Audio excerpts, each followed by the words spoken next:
வணக்கம். இது லங்காப ஊடகத்தின் இன்றைய எல்லை பாதுகாப்பு செய்திகள். முதலில் தலைப்புச் செய்திகள். மோடியுடன் பேச ஆவலுடன் காத்திருக்கின்றேன், ட்ரம்ப் தெரிவிப்பு. கலவரம் எதிரொலி, நேபாள சிறைகளில் இருந்து எஸ்கேப் ஆன 7000 கைதிகள். போலந்து வான்வெளியில் ரஷ்ய ட்ரோன்கள் புகுந்ததால் பரபரப்பு. இனிமேல் விசா பெற பல மாதமாகும், இந்தியர்களுக்கு புதிய கட்டுப்பாடு விதித்த அமெரிக்கா. காங்கோவில் பயங்கரவாதிகள் தாக்குதல், 89 பேர் பலி. பிரான்சில் மெக்ரோன் அரசுக்கு எதிராக வெடித்த மக்கள் போராட்டம், 250 பேர் கைது, 80,000 போலீஸ் குவிப்பு. இச்செய்திக்கு பிரதான அனுசரணை ஹவுஸ் ஆஃப் ஸ்பைஸ் சுவிஸ், டிசிடி வணிக வளாகம் Ilankai, SKD Nathan Swiss, Ammas restaurant Swiss, Siva cargo Swiss, Seetha resto Swiss, Selva சுக் சுவிஸ், ஹரி லீஃப் சுவிஸ். தொடர்பென விரிவான செய்திகள்.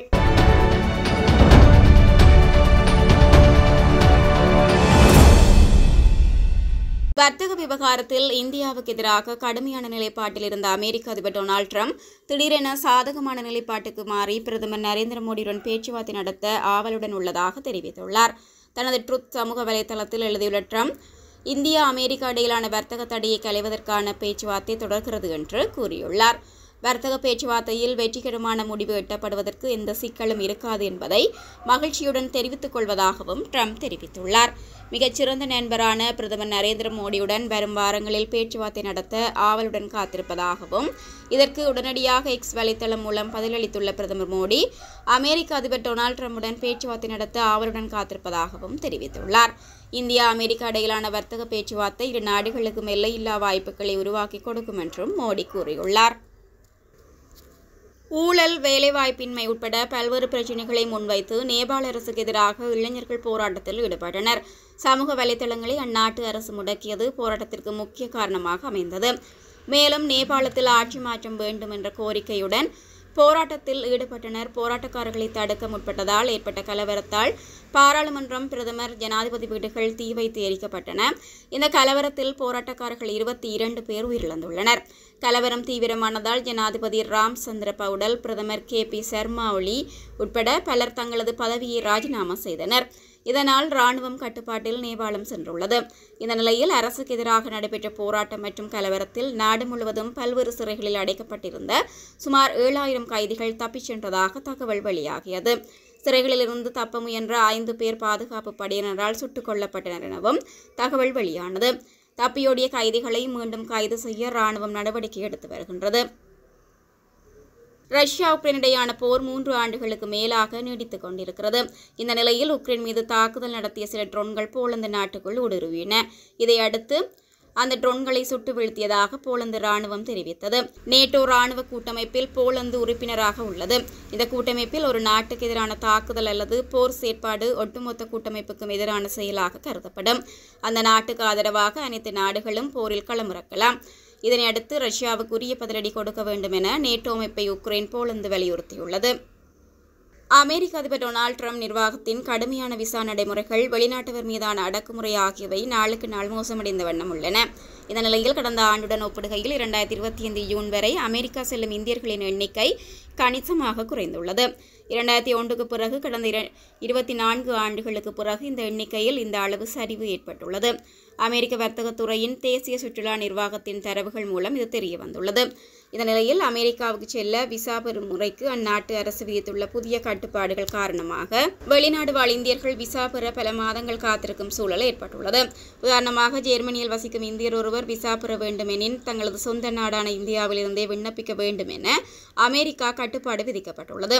இதற்கு முன்பு வெளிநாடு வாழ் இந்தியர்கள் அவர்கள் தங்கியிருக்கும் நாட்டிலிருந்தே விசா பெற்று அமெரிக்காவுக்கு சென்று வந்தனர் என்பதும் குறிப்பிடத்தக்கதாகும். மத்திய ஆப்பிரிக்க நாடான காங்கோ குடியரசில் உள்நாட்டு போர் பல ஆண்டுகளாக நடைபெற்று வருகிறது. அந்நாட்டில் பல்வேறு கிளர்ச்சி குழுக்கள் செயற்பட்டு வருகின்றன. அதேவேளை காங்கோவில் பல்வேறு பயங்கரவாத குழுக்களும் செயற்பட்டு வருகின்றன.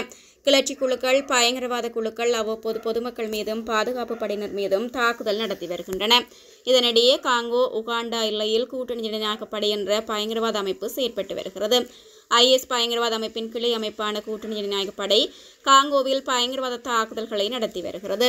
அந்த வகையில் காங்கோவின் வடக்கு கிவு மாகாணத்தில் கூட்டணி ஜனநாயக படை பயங்கரவாத அமைப்பு கடந்த திங்கட்கிழமை பொதுமக்கள் மீது தாக்குதல் நடத்தியது.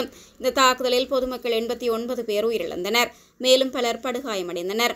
நியோடோ நகரில் இறுதிச் சடங்கு நிகழ்ச்சியில் பங்கேற்ற பொதுமக்கள் மீது பயங்கரவாதிகள் தாக்குதல் நடத்தியுள்ளனர். இந்த தாக்குதலை தொடர்ந்து அப்பகுதியில் பாதுகாப்பு படையினர் குவிக்கப்பட்டுள்ளனர். பிரான்சில் அதிபர் மேக்ரானின் ரினைசென்ஸ் கட்சி பெரும்பான்மை இல்லாமல் கூட்டணி தயவை நம்பி ஆட்சியில் உள்ளது. இதனால் கடந்த 9 மாதங்களில் 4 பிரதமர்கள் மாறியுள்ளனர்.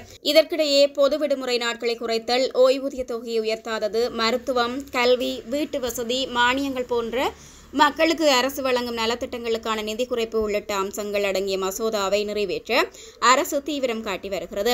அண்மையில் பட்ஜெட் குறைப்பு மசோதாவை தாக்கல் செய்ய பிரதமராக இருந்த பிராங்காய்ஸ் பாய்ரு முயற்சித்தார். ஆனால் எதிர்க்கட்சிகள் எதிர்ப்பு தெரிவித்ததால் மசோதா நிறைவேறவில்லை. இதனை அடுத்து நம்பிக்கை வாக்கெடுப்பு நடத்த பிராங்காய்ஸ் பாய்ரு கோரினார். அதில் தோல்வியடைந்ததால் அவர் பிரதமர் பதவியை ராஜினாமா செய்தார். இதற்கிடையே கடந்த திங்கட்கிழமை அன்று புதிய பிரதமராக செபஸ்டியன் லெகர்னுவை அதிபர் மேக்ரான் நியமித்தார். இவ்வாறு பிரதமர்கள் தொடர்ந்து மாறுவதும் பட்ஜெட் குறைப்பும் மக்களிடையே அதிருப்தியை ஏற்படுத்தியுள்ளது. இந்த நிலையில் நேற்று பாரிஸ் மற்றும் பிரான்சின் பிற பகுதிகளில் மக்கள் சாலைகளை மறித்து போராட்டத்தில் ஈடுபட்டனர். அதிபர் இமானுவேல் மேக்ரானின் அரசாங்கத்துக்கு அழுத்தம் கொடுக்கும் முயற்சியில் போராட்டக்காரர்கள் சாலைகளை மறித்து வீடுகள், கட்டிடங்கள் மற்றும் வாகனங்களுக்கு தீ வைத்துள்ளனர். மேலும் போலீசாருடன் மோதலில் ஈடுபட்டனர். போராட்டக்காரர்களை கலைக்க போலீசார் கண்ணீர் புகை குண்டுகளை வீசினர். போராட்டத்தை கட்டுப்படுத்த நாடு முழுவதும் 80,000 போலீசார் குவிக்கப்பட்டனர். வன்முறையில் ஈடுபட்ட 250க்கும் மேற்பட்டோர் கைது செய்யப்பட்டனர்.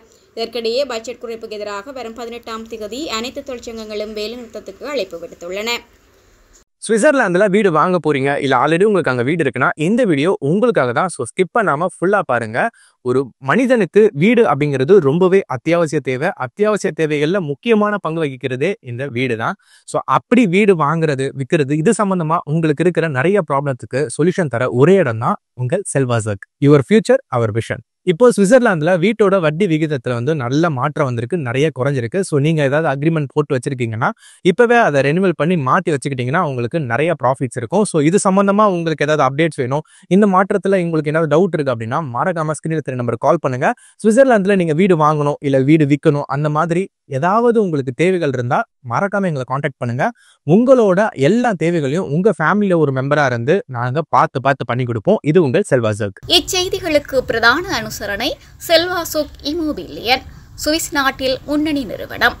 தொடர்புகளுக்கு 07951464228. வீடு வாங்க, வீடு கட்ட, வீடு திருத்த மற்றும் வீட்டுக்கடன்.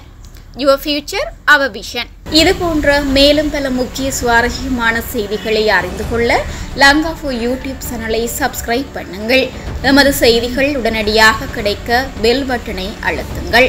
அத்தோடு எமது செய்திகளை மற்றவர்களும் பார்வையிட ஷேர் செய்யுங்கள். நன்றி.